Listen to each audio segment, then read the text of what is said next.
Welcome. Tonight we're going to walk through the entire story of humanity from our earliest beginnings to the world we live in today. We'll start at the very beginning, when early humans first appeared, learned to survive, and began shaping the world around them.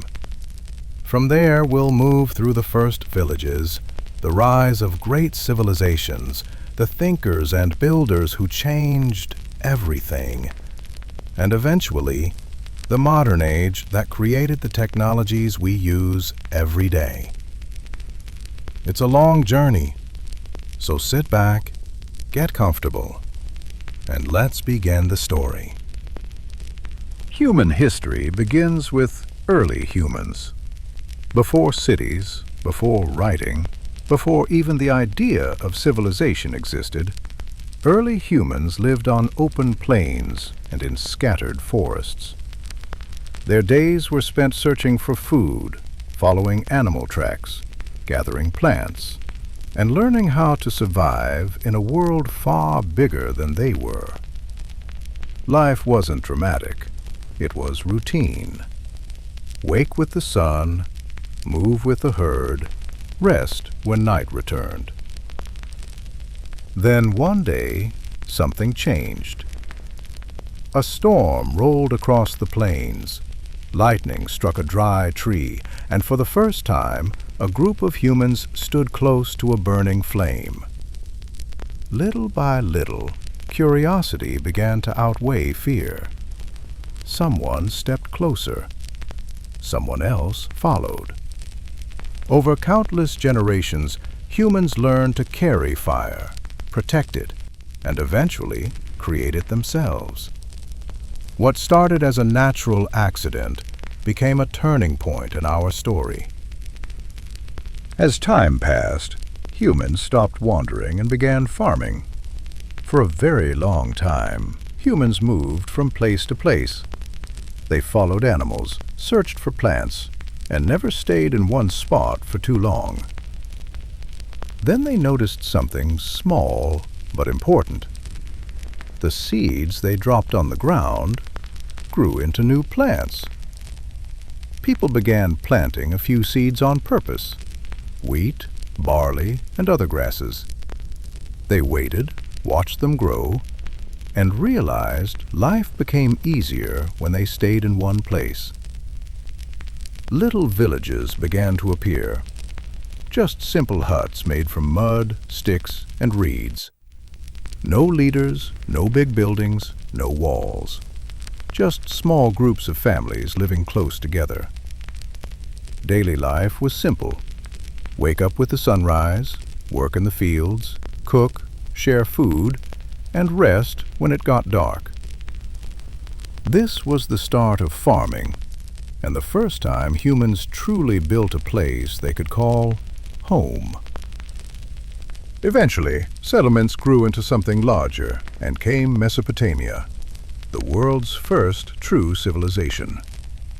Over time, small farming villages grew into the first towns.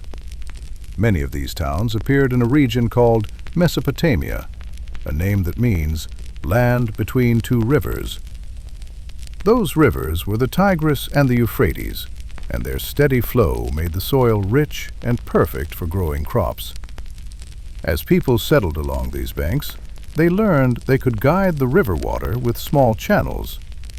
This became irrigation, and it turned the area into one of the first places on Earth where farming could support large communities. With more food came more people. With more people came busier towns.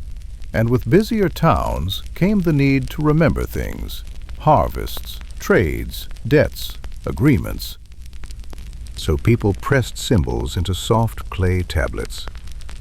This became the world's first writing, called cuneiform. It wasn't used for stories at first. It was mainly for counting grain, recording animals, and keeping track of trade. Mesopotamia wasn't a single kingdom in the beginning.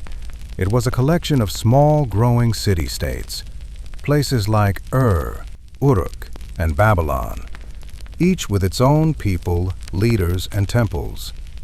Together, they formed a long, careful experiment in how larger groups of humans could live, work, and build a society.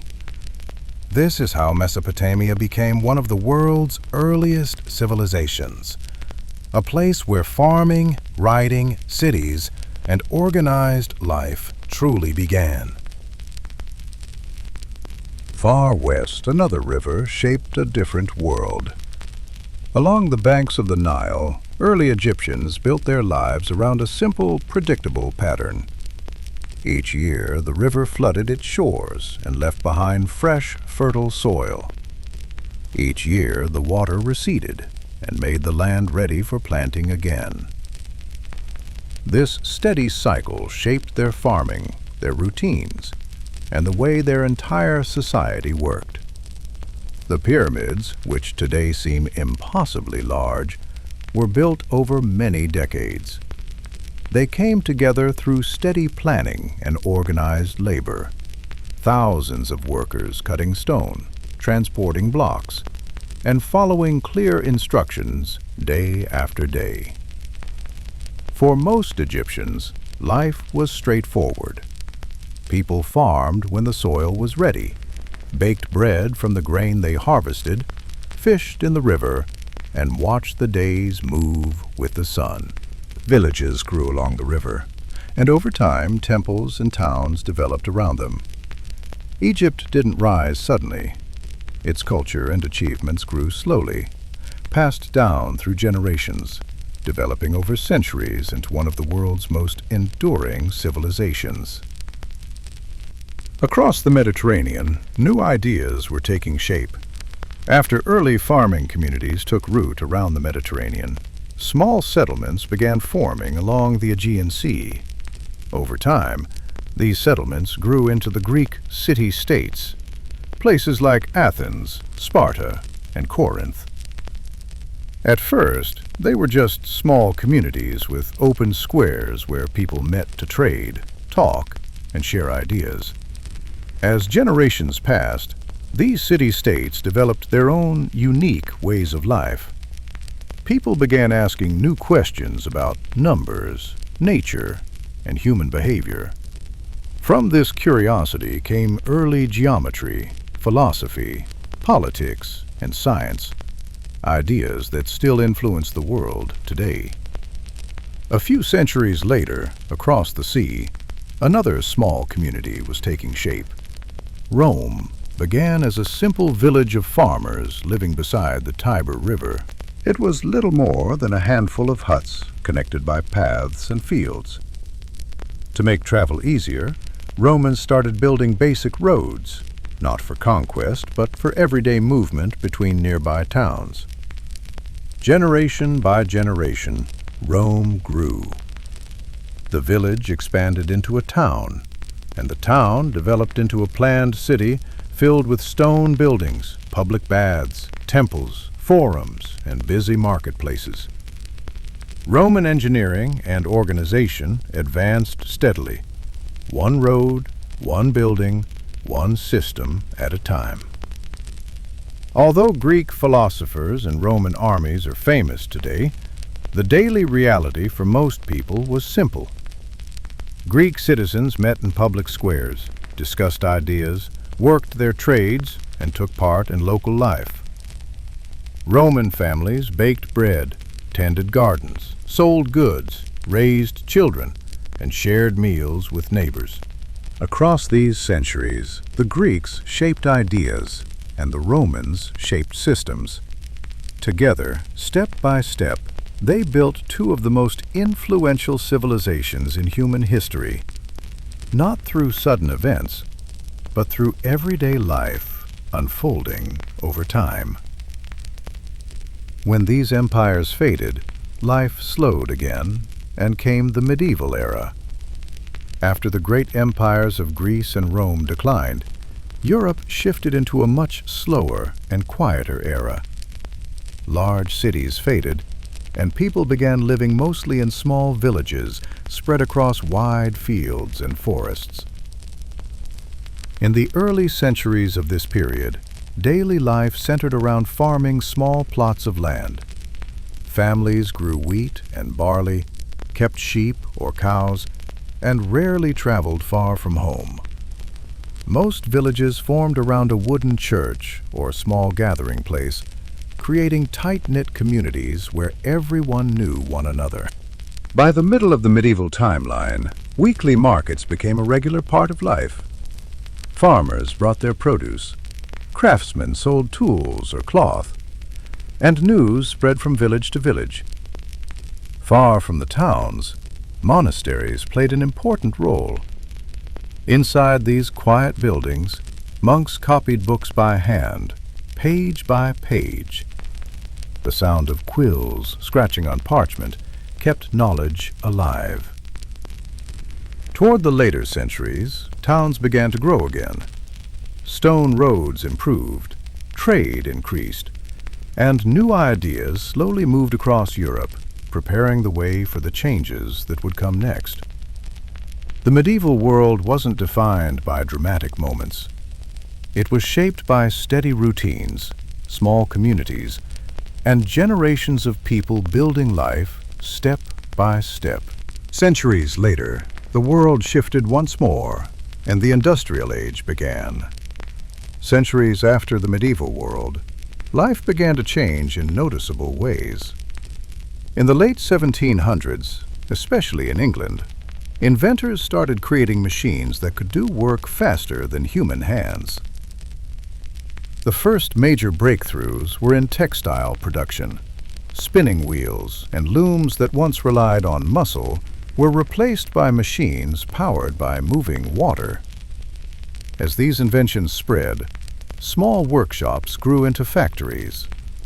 At first, they were built beside rivers, so the flowing water could keep the machines running. But soon, a new power source appeared: steam. Steam engines made it possible to build factories almost anywhere, and production increased dramatically.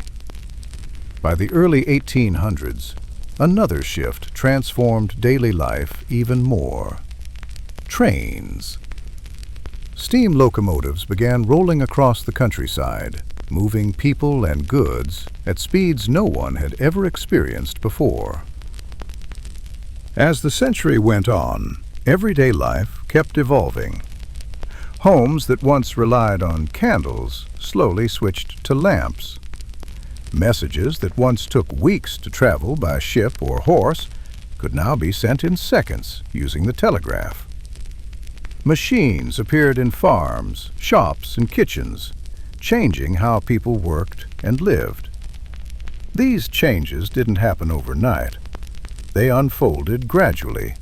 One invention, one improvement, one new idea at a time. But together, they reshaped the world and marked the beginning of modern life. The 20th century brought another leap forward with modern inventions. As the 20th century began, the world continued to change step by step. The inventions of the industrial age laid the foundation, and new ideas started building on top of them. In the early 1900s, electricity spread through cities and towns. Homes that once depended on candles and lamps switched to electric lights, making evenings brighter and daily routines easier. Around the same time, airplanes took their first flights.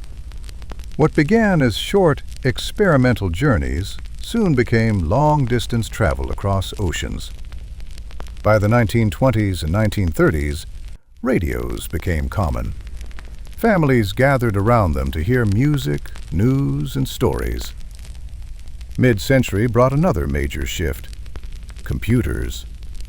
The earliest ones filled entire rooms and were used only by trained specialists. But as decades passed, they became smaller, faster, and easier to use. By the late 20th century, computers moved from research centers into schools, offices, and homes, marking the beginning of the digital world we know today. Every invention in this era followed a similar path. A small idea, arrow, careful testing, arrow, steady improvement, arrow, worldwide impact.